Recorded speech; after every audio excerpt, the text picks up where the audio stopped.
हमारे भाई सजर साहब जो सुबह से शाम तक पार्टी को बढ़ाने में लगे रहते हैं, ऐसे हमारे भाई सजर शेख साहब, एच.एस. यादव जी, असलम खान साहब, सुषमा यादव जी, सचिन भाई, आदिल साहब, मैं बहुत सारे लोगों का नाम लेना चाहता हूं परंतु वक्त बहुत कम है क्योंकि अभी एक मीटिंग हम लोगों को मुंबई में जाकर करना है और 10 बजे के पहले खत्म करना है।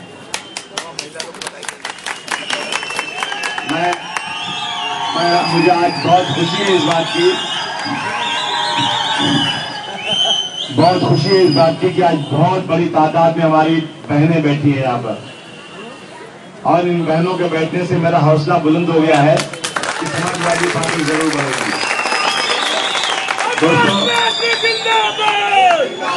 दोस्तों इलेक्शन आ गया है। सबसे पहले तो जिन लोगों ने पार्टी ज्वाइन किया है मैं उनका बहुत बहुत धन्यवाद करता हूं और उनको बहुत स्वागत करता हूं पार्टी के अंदर। इलेक्शन आ चुका है और समाजवादी पार्टी थाना में बहुत मजबूती के साथ इलेक्शन लड़ने का इरादा रखती है अब की बार। और मैं ये बात चेतावनी दे देना चाहता हूं शिवसेना और कांग्रेस एनसीपी को कि हमें कमजोर मत समझना। हम एक बहुत बड़ी पार्टी है। एनसीपी के लोग, तुम्हारे पास सिर्फ 9 एमपी है, हमारे पास 24 एमपी आज भी है। और हम लोग जो है सरकार में बैठे हुए लोग जिस तरह से आज उत्तर भारतीय और मराठी के नाम पर लोगों को बांट रहे हैं, हिंदी और मराठी के नाम पर जो आपस में बंटवारा कर रहे हैं, समाजवादी पार्टी उसे कभी बर्दाश्त नहीं कर सकती। आज मुझे याद रखिए, टाइम बहुत कम है, याद रखिए दोस्तों, हम लोग मराठी और उत्तर भारतीय की राजनीति नहीं करते। हम समाज में दबे कुचलों को उनका हक दिलवाना चाहते हैं। कश्मीर से कन्याकुमारी तक भारतवर्ष एक है।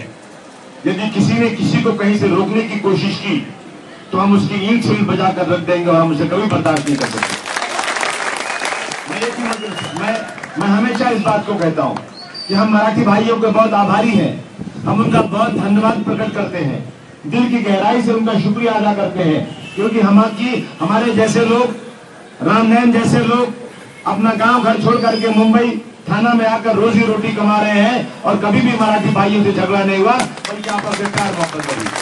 लेकिन आज कुछ लोग आज मराठी के नाम पर नफरत फैलाने की कोशिश कर रहे हैं। अगर सड़क पर सब्जी बेच रहा है उत्तर भारतीय तो उससे मत खरीदो।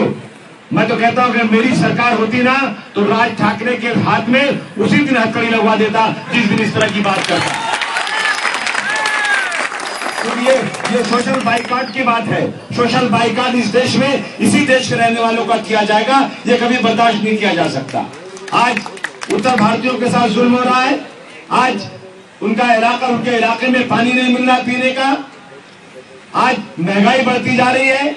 और याद रखिए, मैंने तो अब की बार ये वचन दिया है, यदि मैं थाना के अंदर मेरी इतनी ताकत आ जाए कि हम लोगों के ताकत से यहाँ की सरकार बने तो जितने कर्मचारी हैं म्युनिसिपैलिटी के, कारपोरेशन के जितने ऑफिसर, कमिश्नर से लेकर नीचे तक, उनको अपने बच्चों को म्युनिसिपैलिटी स्कूल में ही पढ़ाना पड़ेगा, बाहर नहीं पढ़ा सकते वो लोग। आज म्युनिसिपैलिटी स्कूल की हालत कितनी खराब है। अगर उनके बच्चे, ऑफिसर्स के बच्चे, कमिश्नर के बच्चों को पढ़ना कंपलसरी हो जाए तो याद रखना, हमारे नेता डॉक्टर राम मनोहर लोहिया का जो नारा था कि जहां महारानी का बेटा पढ़ेगा वहीं मेहतरानी का बेटा भी पढ़ेगा, तभी देश तरक्की करेगा। आज महाराष्ट्र इस देश की आर्थिक राजधानी है, परंतु आज मैं उत्तर भारतीयों से नहीं, मैं परप्रांतियों से नहीं, बल्कि मैं मराठी वो भाई जो उद्योग धंधा यहाँ करते हैं उनसे पूछना चाहता हूँ कि शिवसेना और मन से जो अलगाववादी काम कर रही है उससे आपको तकलीफ है कि नहीं है। वो मेरे पास आकर कहते हैं कि आज मजदूर नहीं मिल रहा है, आज कारीगर नहीं मिल रहा है। राज ठाकरे जी बहुत चिल्ला रहे थे, मैंने कहा अगर तुमको बहुत तुम्हारे कलेजे में दर्द हो रही है 1000 मराठी भाई को लाओ, मैं भिवंडी में आज नौकरी दिलवाने को तैयार हूँ। कोई काम करने को तैयार नहीं। दोस्तों, हम हिंदी और मराठी में झगड़ा नहीं चाहते हैं। हम हिंदी इस देश की इस देश की राष्ट्रीय भाषा है और मराठी महाराष्ट्र की भाषा है, इसमें कोई शक नहीं। एक माँ है तो दूसरी मौसी है, एक बड़ी बहन है तो दूसरी छोटी बहन है। परंतु ये कुछ जो राजनीतिक जो नेता लोग हैं, ये रोटियां सेक रहे हैं हिंदी और मराठी के नाम पर। मराठी भाइयों का के शुभ चिंतक नहीं है, ये सिर्फ आपस में लड़ाना चाहते हैं। अब हम आपसे निवेदन करने आए हैं कि आप लोग कमर कस लीजिए। अब की बात थाना कारपोरेशन पर समाजवादी पार्टी का बहुत जबरदस्त तरीके से कब्जा करने का हमारा इरादा है, लेकिन अगर आप इकट्ठा हो गए, डरना मत दोस्तों, डरने की कोई जरूरत नहीं है। याद रखना, मुंबई हो चाहे कोल्हापुर हो, चाहे शोलापुर हो, चाहे आजमगढ़ हो, चाहे गोरखपुर हो, चाहे बिहार हो, चाहे बेंगलोर हो, ये पूरा हिंदुस्तान है। जहां भी रहो, छाती ठोक कर रहो, कोई भाई का लाल किसी को रोक नहीं सकता है। आज पीने का पानी साफ नहीं मिल रहा है, हम लोग न्यूक्लियर पावर बन गए। हम दुनिया में इतनी बड़ी शक्ति रखते हैं कि हम आज अगर हम चाह जाएं तो दुनिया के नक्शे से पाकिस्तान का नाम मिटाने की ताकत रखते हैं, परंतु हम पीने का पानी नहीं दे सकते। आज लोग बेचारे पीने के पानी के लिए तरस रहे हैं। आज गटर बह रहा है, सफाई नहीं हो रही है, भ्रष्टाचार और बेईमानी हो रही है। जो पैसे का रिपोर्ट आई है कि सबसे ज्यादा अगर कहीं बेईमानी है तो वो कारपोरेशन में है, वो म्युनिसिपैलिटी के अंदर है, हरामखोरी हो रही है। सरकार ने 2000 तक के झोपड़ों को कहा कि अगर हम सत्ता में आ गए, कांग्रेस ने और एनसीपी दोनों ने कहा था यदि हम सत्ता में आ गए तो 2000 तक के झोपड़ों को हम लोग लीगल कर देंगे, उसे कोई तोड़ेगा नहीं। 2 बार सत्ता में आ गए ये झूठे लोग, लेकिन आज तक इन्होंने 2000 तक के झोपड़ों को रेगुलाइज नहीं किया। मैं आज इस बात को कह देना चाहता हूं कि यदि 2000 तक के झोपड़ों को हाथ लगाने की कोशिश की गई तो हम हाथ को मरोड़ कर रख देंगे, क्योंकि हमारे ओर से जीत कर सरकार आई है और सरकार का वादा था ये, हम अपनी मर्जी से नहीं कह रहे हैं।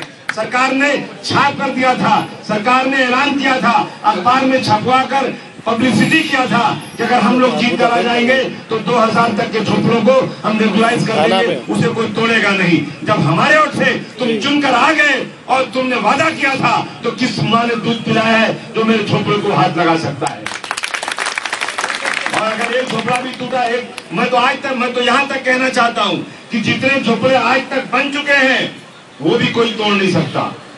अगर उसे तोड़ना है तो सबसे पहले याद रखो, 1995 में जब शिवसेना की सरकार आई थी, उस वक्त मुख्यमंत्री ने ऐलान किया था कि 1 जनवरी 1995 तक जितने झोपड़े बन गए हैं अब कोई झोपड़े तोड़ेंगे नहीं, सब झोपड़े के मालिक बन जाएंगे जो लोग झोपड़े में रहते हैं।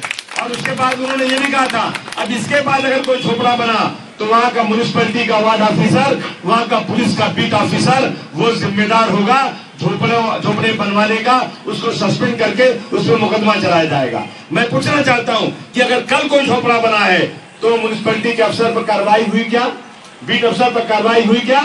और अगर उस पर कार्रवाई नहीं हुई, पहले उस पर कार्रवाई करो, उसको जेल में भेजो, उसके बाद झोपड़ी की तरफ वहां उठा कर देखना। ये हमारा कहना है।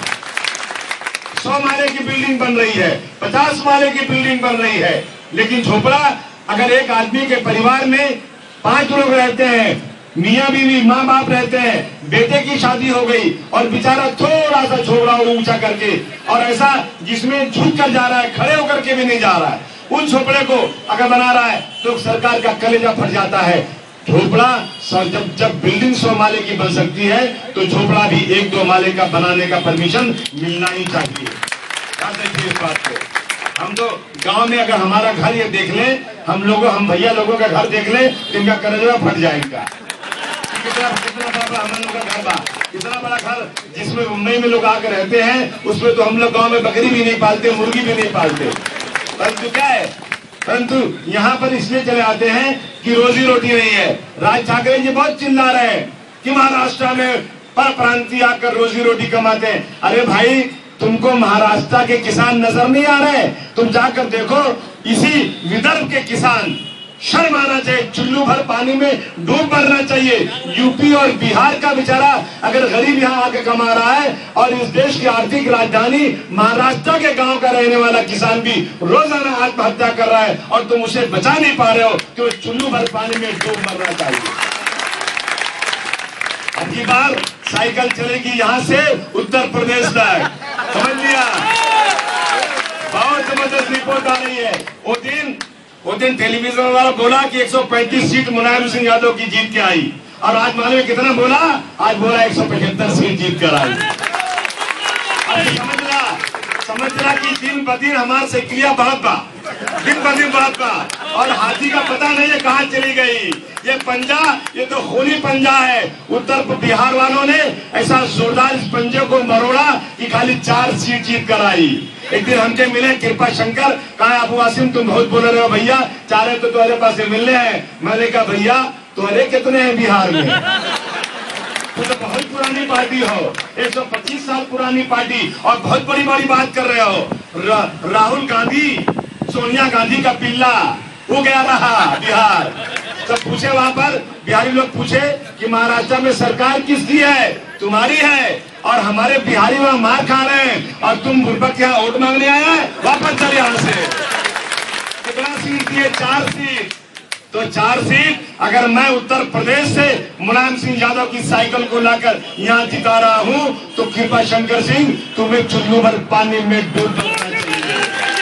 अब एक तरफ हमारा अखिलेश यादव है, दूसरी तरफ कांग्रेस पार्टी का राहुल गांधी है। राहुल गांधी से किसी ने पूछा कि आलू कहाँ पैदा होता है? वो बोला पेड़ के ऊपर। उसको मालूम नहीं कि आलू कहाँ पैदा होता है। बोले धान कितने, चावल कहाँ से निकलता है? बोले पेड़ पर से तोड़ा जाता है। अरे भाई कुछ जान जा, इसको कुछ नहीं मालूम बेचारे को। ये तो भारतवर्ष में शादी भी नहीं करना चाहता, यहाँ की महिलाएं नहीं पसंद है उनको। ये इंग्लैंड से लाएंगे, ये स्पेन से जाकर लाएंगे, और राज करेंगे हमारे ऊपर। याद रखना, हमारे नेता ने कहा था कि तुम बनोगी रानी और हम बनेंगे तुम्हारा पानी। ये कभी नहीं हो सकता। इस देश का नेता कोई बनेगा तो किसान का बेटा बनेगा। किसान, इस देश की जनता 70 से 80% लोग किसान हैं, गरीब लोग हैं। वो गरीबों का दुख जानते हैं। ये कारपोरेशन का इलेक्शन है, अब की बार थाना कारपोरेशन पर कब्जा करा दो अबू आसिम का। बहुत लगे हैं हमारी पार्टी तोड़े में, एनसीपी वाले, बहुत कांग्रेस वाले लगे अबू आसिम को तोड़ने में। मैं बोला कि फानूस बन के जिसकी हिफाजत हवा करे, वो शम्मा क्या बुझे जिसे रोशन खुदा करे। कोई नहीं, आप लोग इकट्ठा हो जाओ, मत सोचो। उत्तर प्रदेश में जो है वो देखा जाएगा, लेकिन मुंबई में खाली एक ही पार्टी, समाजवादी पार्टी, एक ही पार्टी। और याद रखना, मैं मराठी भाइयों से कहना चाहता हूं कि हम लोग जो है ना आपस में मोहब्बत बांटने वाले हैं। ये जो शिवसेना और मनसे है जो, और इसके पीछे कांग्रेस और एनसीपी जो इनको बढ़ा करके यहाँ नफरत पैदा करवा रही है, ये मेरे महाराष्ट्र को कमजोर करना चाहती है। हम इस महाराष्ट्र में रोजी रोटी कमाते हैं, हमारे बाल बच्चे यहीं की रोजी रोटी खाते हैं, यहीं की रोटी खाते हैं। और अगर मेरा महाराष्ट्र गुजरात आगे चला जाए और महाराष्ट्र पीछे हो जाए, तो याद रखना उत्तर भारतीय कभी इसे बर्दाश्त नहीं कर सकता। अपने बदन का आखिरी रक्त भी कुर्बान करके महाराष्ट्र को आसमान की ऊंचाई पर बैठाने की संकल्प उत्तर भारतीय लेता है आज यहाँ पर, क्योंकि हम यहीं की रोजी रोटी खाते हैं। हम हरामकारी नहीं कर सकते, हरामखोरी नहीं कर सकते। दोस्तों 16 तारीख को इलेक्शन है, समाजवादी पार्टी अपना उम्मीदवार खड़ा करेगी। आप लोग समाजवादी पार्टी के उम्मीदवारों के पास हरामखोरी का पैसा नहीं है। इन्होंने कोई कमीशन नहीं खाया है, दलाली नहीं किया है, जिस तरह से ये एनसीपी वालों ने किया है, शिवसेना वालों ने किया है। कल का रिक्शा ड्राइवर आज तो ऐसा चलता है जिसे लगता है कि बहुत बड़ा नवाब।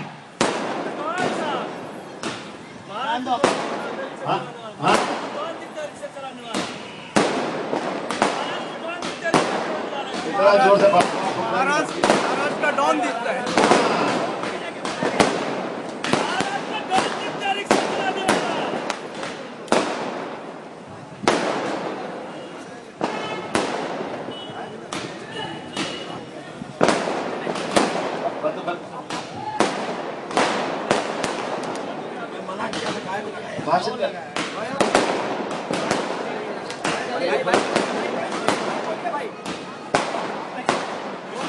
कैसे बोलेंगे भैया? अरे सुन ले,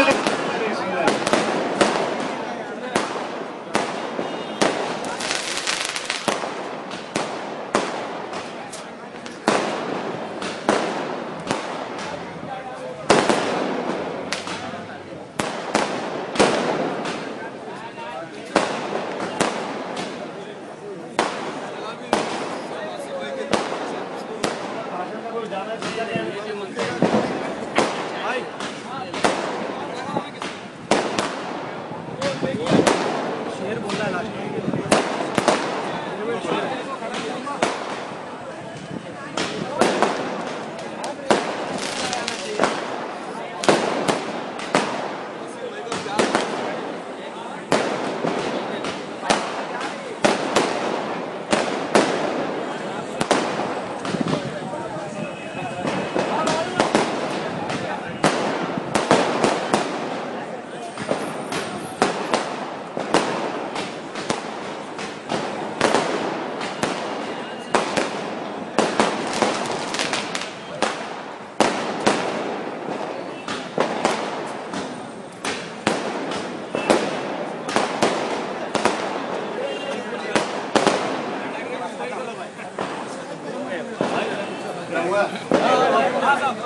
तो मैं आपसे निवेदन कर रहा था कि मेरा वोटर समाजवादी पार्टी का वोटर गरीब है।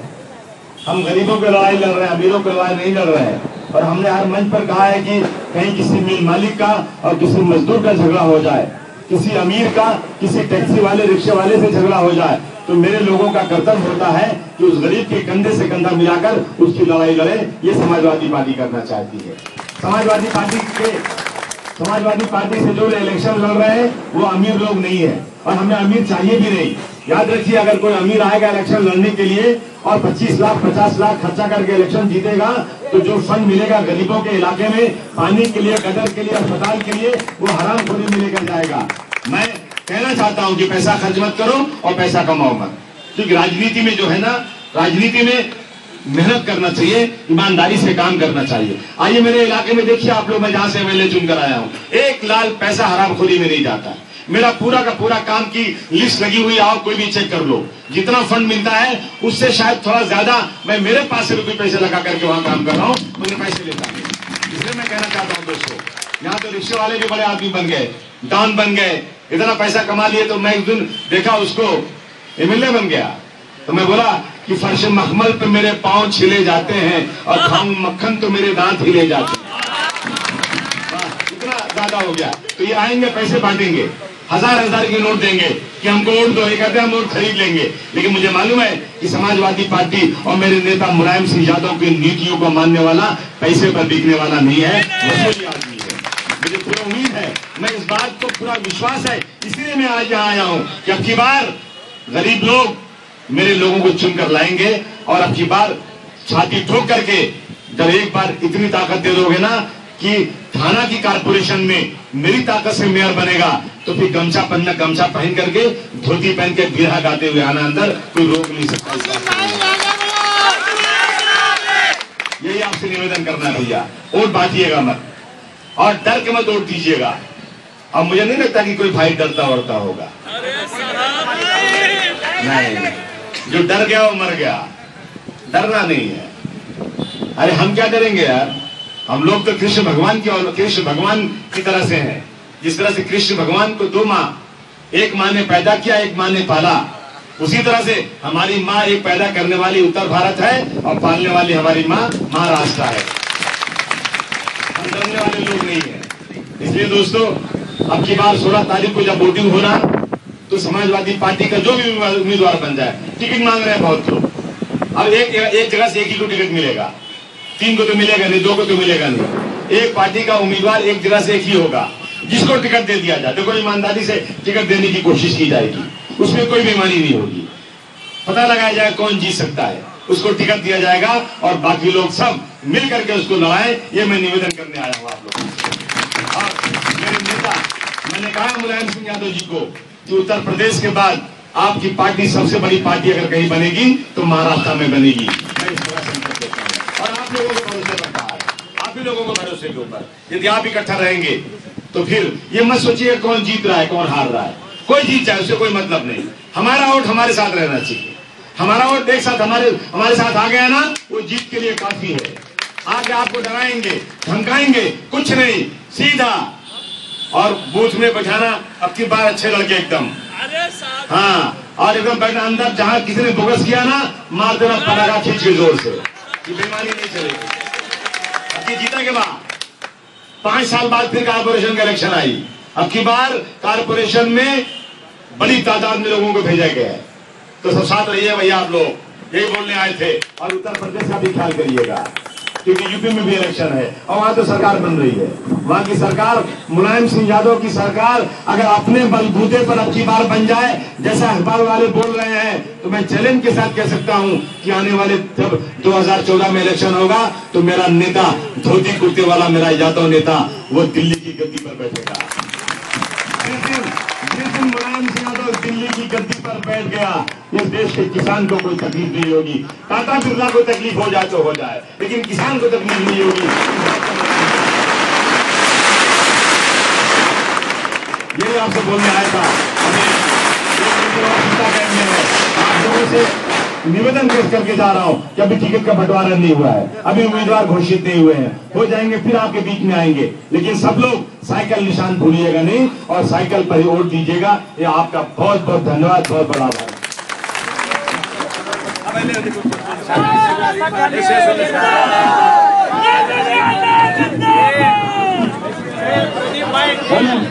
दीपक भाई सत्कार करने था ना कोई जिसको तारीख करने का, तो आ जाओ फट से। अरे आ जाओ जल्दी आ जाओ, चलो आ जाओ।